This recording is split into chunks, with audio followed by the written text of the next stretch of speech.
morning, children. Good morning, teacher. Sit down. Եվ այսպես 18 տարի շարունակ Մելինե Գաբրելյանն անգլերեն է դասավանդում Քաջարանի թիվ 1 միջնակարգ դպրոցում։ Նրա խոսքով հիմա ավելի համարձակ ու եռանդով է դասարան մտնում։ Կամավորատեստավորումը երկրորդ փորձից հաղթահարել է 100%-ով։ Ինչպես աշակերտներն են քննությունից առաջ վախենում, ես նույնպես մտավախություն ունեի, բայց դրանից հետո հասկացա, որ պետք չէ վախենալ, պետք է ընդհանրապես ինքնակրթվել, ավելի շատ ժամանակ անցկացնել դասերի վրա, այսինքն զբաղվել ինքնակրթությամբ միանշանակ, որովհետև նամանավանդ օտար լեզուն անընդհատ փոփոխությունների է ենթարկվում, անընդհատ նոր բառեր են ավելանում, ինչ որ բառեր դուրս են գալիս գործածությունից, չեմ կարող ուրիշ առարկաների տեղը իհարկե խոսել, ես կխոսեմ միայն անգլերենից, բայց մինիմալը հաղթահարել հաստատ հնարավոր է, եթե ուսուցիչը սիրով աշխատում եւ զբաղվում է իր մասնագիտությամբ։ 1.5 դրույքաչափին մոտեցող դասաժամերի վճարին ատեստավորումից հետո ավելացել է նաև 50% հավելավճարը։ Հոգնում է երբեմն, բայց աշխատանքի հանդեպ սիրո շնորհիվ հաղթահարում է դժվարությունները։ Կամավոր ատեստավորումը ինչ որ չափով բարձրացրել է նաև իմ պատասխանատվության զգացումը,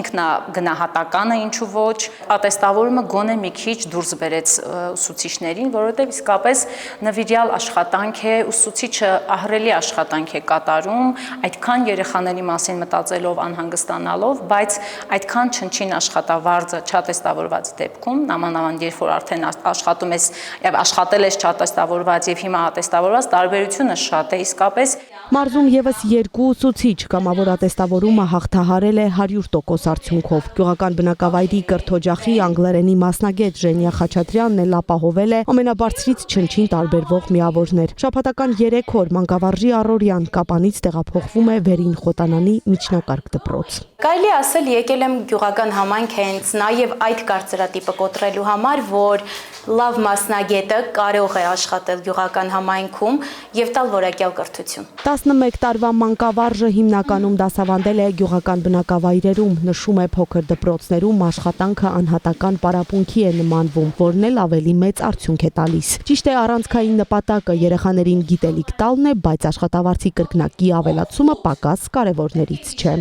Անչափ ոգևորված եմ մտնում դասարան, ավելի ոգևորված, քանի որ գիտեմ, որ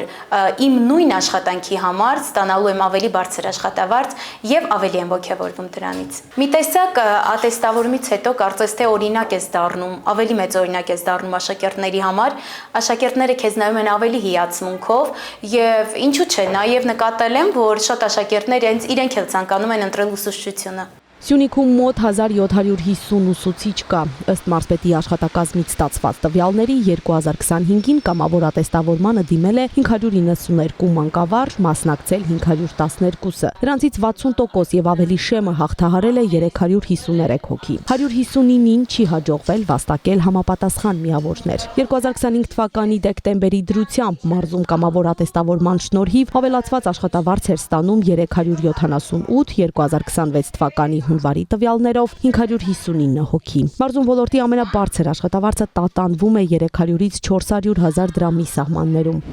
2024 թվականին արդեն 31%-ը պետք է ատեստավորված լիներ, բայց մենք այդ ցուցանիշին հասանք միայն 2025-ի վերջին։ Հիմնականում մասնակցում են այն ուսուցիչները, որոնք նախորդ տարիներին են մասնակցել եւ գալիս են կամ ավելի բարձրացնելու իրենց թվանշանը, կամ նախորդ տարի ձախողվել են, գալիս են, որ այս տարի նորից հանձնեն, որտեվ կարգը այդպես է, եթե ուսուցիչը չի հաղթահարում, ինքը պարտավոր է հաջորդ տարի գալ։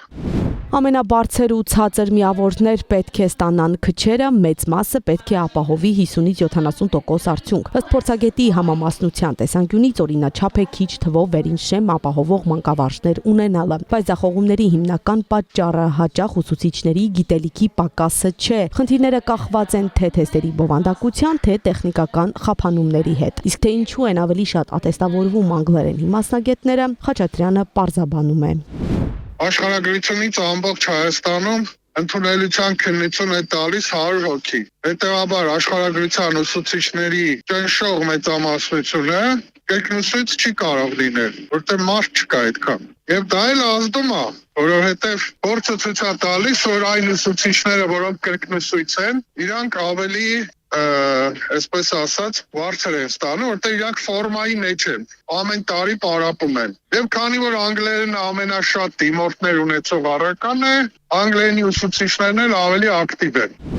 Եթե չես դիմում ատեստավորման, ավելի ապահով ես, իսկ եթե դիմում ես, ապա աշխատանքդ կորցնելու վտանգին ես բախվում։ Փորձագետը խորհուրդ է տալիս շեմը չհաղթահարած ուսուցիչներին առաջիկա մի քանի տարում թույլ տալ մնալ դպրոցում։ Գործից հեռացնելու մտավախությունն է նաև գլխավոր պատճառը, որ ցածր աշխատավարձ ստացող մանկավարժին դրույքաչափի փոփոխության ու հավելավճարի հնարավորությունը շատ հաճախ չի ոգևորում։ Նարեկ Խաչատրյան, Ալեն Ծատրյան, Սյունիք լուրեր։